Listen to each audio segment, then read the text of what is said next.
દર્શક મિત્રો, આપ જોઈ રહ્યા છો ગુજરાતની એક એવી ચેનલ કે જે તમારા શહેરના પળે પળના સમાચારો તમારા સુધી પહોંચાડે છે. સ્વાગત છે આપનું A1 અભિક્રાઇમ ન્યૂઝમાં. હું છું એન્કર અર્પિતા પટેલ. ભુજ શહેરમાં ગૌસન્માન આહવાન અભિયાન અંતર્ગત ગૌમાતાને રાષ્ટ્રીય માતાનો દરજ્જો આપવા અને ગૌવંશના સંરક્ષણ માટે વિશાળ જનજાગૃતિ રેલીનું આયોજન કરવામાં આવ્યું હતું.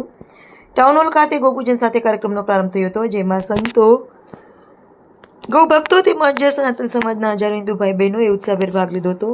ગૌપૂજન બાદ ભવ્ય રેલી શહેરના મુખ્ય માર્ગો પરથી પસાર થઈ કલેક્ટર કચેરી પહોંચી હતી, જે જિલ્લા કલેક્ટરના આવેદનપત્ર પાઠવી સરકાર સમક્ષ વિવિધ માંગણીઓ રજૂ કરવામાં આવી હતી. અભિયાનનો મુખ્ય હેતુ દેશમાં ગૌમાતાને રાષ્ટ્રીય માતાનું સન્માન અપાવવાનો, ગૌવંશની સુરક્ષા સુનિશ્ચિત કરવાનો અને ગૌ સંરક્ષણ માટે અસરકારક પગલાં ભરવાનો છે. આવેદનપત્રમાં સમગ્ર દેશમાં ગૌહત્યા પર પ્રતિબંધ લાવવા માટે કડક કેન્દ્રીય કાયદો બનાવવાની, ગૌમાતાને રાષ્ટ્રીય દરજ્જો આપવાની તેમજ ગૌશાળાઓના સંચાલન અને ગૌવંશની યોગ્ય સંભાળ માટે પૂરતું અનુદાન અને આર્થિક સહાય ઉપલબ્ધ કરાવવાની માંગ કરવામાં આવી હતી.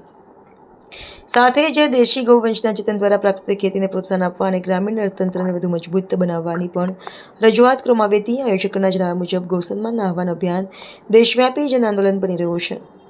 દેશના 28 લોકોમાં લાખો ગૌભક્તો અને નાગરિકો આ અભિયાન સાથે જોડાઈ સરકાર સુધી પોતાની માંગ પહોંચાડી રહ્યા છે. વિવિધ શહેરોમાં કલેક્ટરનું આવેદનપત્ર પાઠવવા ઉપરાંત રેલીઓ, જનજાગૃતિ કાર્યક્રમો અને અન્ય શાંતિપૂર્ણ માધ્યમો પણ ગૌ સંરક્ષણ માટે અવાજ ઉઠાવવામાં આવી રહ્યો છે. ભુજમાં યોજાયેલી આ વિશાળ રેલીમાં મોટી સંખ્યામાં સંતો, સામાજિક આગેવાનો, ગૌસેવકો અને સનાતન સમાજના લોકો જોડાયા હતા. રિપોર્ટર ભરત ઠાકોર, કચ્છ.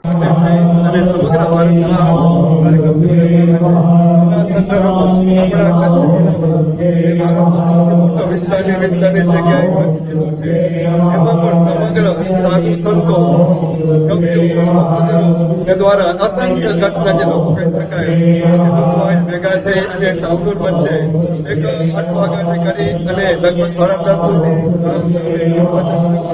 ત્યારબાદ સમગ્ર સનાતનીઓ, સમગ્ર ગૌભક્તો એ સાથે મળી અને કલેક્ટરશ્રીની કચેરીમાં ત્યાં આવેદનપત્ર આપવા માટે જવાના છીએ. અત્યારે આપ જોઈ રહ્યા છો રામદેવનો ગૌ માતાની સમગ્ર ભક્તો દ્વારા અને સેવકો દ્વારા અત્યારે પૂજન થઈ રહ્યું છે. આપના સૌના ચેનલના માધ્યમથી જણાવીએ છીએ કે આપણે તાલુકા મધ્ય કરું, આજે જિલ્લા મધ્ય છે. આવનાર દિવસોમાં આપણે રાજ્ય મધ્ય પણ રાષ્ટ્ર માતાની હત્યા બંધ થાય એના માટે છે. આપ સૌને આપણા ચેનલ માધ્યમે સૌ સનાતને આ કાર્યક્રમ વિનંતી અને પ્રાર્થના કરવામાં આવે છે. જય ગૌ માતા, જય ગોપાલ, સૌને રાધે રાધે.